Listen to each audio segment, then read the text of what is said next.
We are now getting our first look at a new memoir from Senator John McCain, who has plenty to say, speaking of veterans here, plenty to say about the state of American politics, his stage 4 brain cancer diagnosis, and President Trump. And among the highlights so far that we've seen in the book, which is entitled The Restless Wave, is this excerpt from where Senator McCain writes this about the current president, quote, "He has declined to distinguish the actions of our government from the crimes of despotic ones. The appearance of toughness or a reality show facsimile of toughness seems to matter more than any of our values." So with me now, CNN politics reporter and editor-at-large Chris Eliza. Sorry, that veterans piece got me a little bit. Now just thinking of John McCain and, being a prisoner of war and everything he's seen and experienced and fought for this country, and just these words for him and what will be his, final memoir, final words. Right. And I think he acknowledges that, Brooke. He's been diagnosed with stage 4 brain cancer. This is the same cancer that felled Beau Biden, the vice president's son, and Ted Kennedy, John McCain's one-time colleague in the Senate.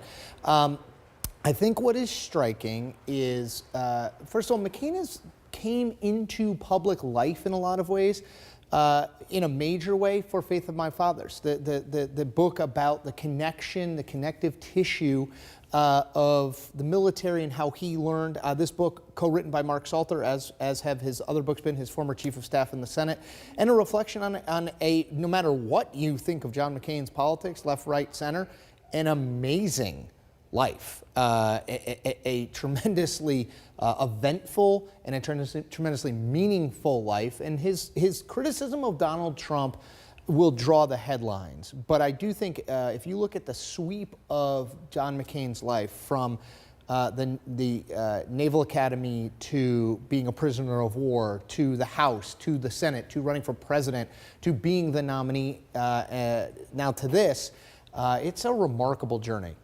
Let me read another excerpt. This is where he actually talks about his cancer diagnosis and how he views his obligation to voters. So this is what he writes. "This is my last term. If I hadn't admitted that to myself before this summer, a stage 4 cancer diagnosis acts as ungentle persuasion. I'm freer than colleagues who will face the voters again.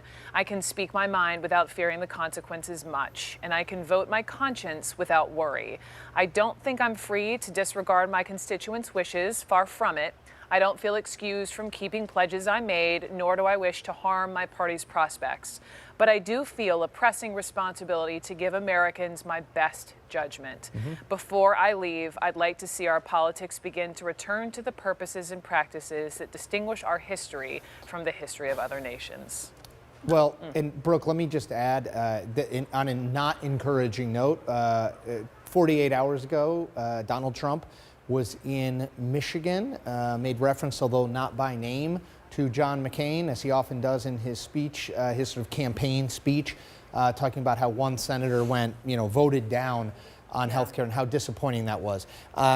Trump, in a lot of ways, is the antithesis of what McCain both ran as and has sort of constructed his political life around, this idea that compromise is a necessity. It's the only way government works. Donald Trump ran on and has governed on the idea that this way is the right way. What about meism?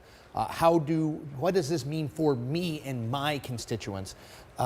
It's a very, very interesting bookends, both in the last 48 hours, but the rise of Donald Trump and John McCain sort of saying goodbye on a public stage, that dovetailing, they represent such radically different visions of what American government can and should be. It also struck me, yes, but it also struck me on President Trump. What Trump said in that newser earlier today at the White House, where he talked about immigration and called it pathetic and the world is laughing at us, says he will not apologize for his rhetoric. And while it's maybe not surprising, I thought it was noteworthy. Yeah, look, I stopped a long time ago waiting for a Donald Trump 2.0, Brooke. I think the Donald Trump we have is the Donald Trump he's been for 71 years of his life. It's the Donald Trump he's going to continue to be. He will not change. He believes this in his heart of hearts, that he needs to say and do things that are politically incorrect that break the status quo because that's what he thinks has won him this office. He's not going to stop. We should stop being surprised, but we shouldn't stop covering it because, as you read in that first excerpt about Donald Trump from John McCain, this is not normal presidential behavior. It is not even close to normal presidential behavior. We have to cover it and say, past presidents have not said and acted in these ways. And you can judge, is that a good, bad, or indifferent thing, but it is without question a fact. Yeah. Chris Eliza, thank you for that reminder. Thanks, and Brooke. good to see you. And just a reminder back on the McCain memoir, it comes out end of May.